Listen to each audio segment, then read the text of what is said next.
Moskva kolxoz, Moskva ovasına şulayımıza Nesiver'den hazır kamera ornayaz 6 tane devam et. Sesli angardan berden kurlaş bola.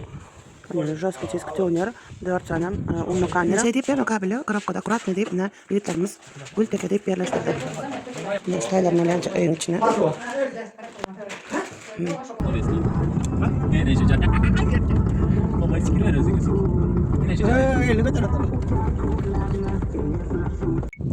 Ne hormatlı arkadaşlar, dana etrafına. Dana şehirinin Moskova ovası hava.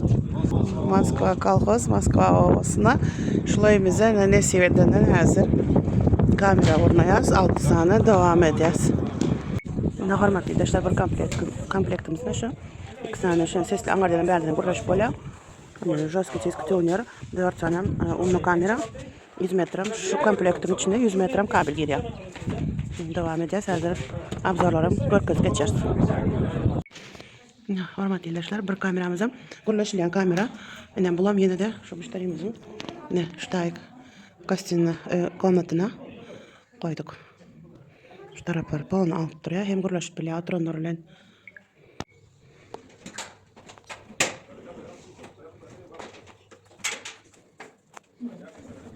Sohbet.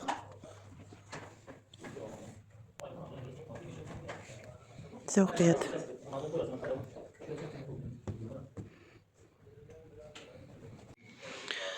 Hormatlı arkadaşlar, bir kameramızı neştadan koyduk.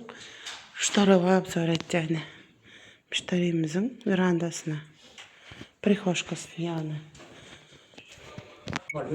Hormatlı arkadaşlar, bulanlardan dışarı ortadan kurlaşılan boyan kameramız ne şu? Staylarını önce öğün içine. Yine buram staydan koyan kameramız. Müşterimizin şu tarafına alıp buraya. Öğünün önüne gelen giden alıp buraya. Hormatlı arkadaşlar, bir kameramız staydan koyuldu. Şu tarafa abzora. Müşterinin şu tarafına alıp buraya.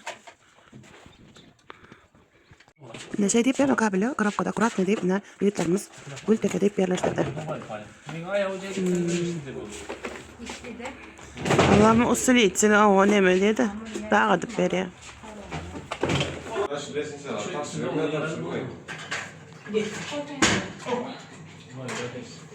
Aç.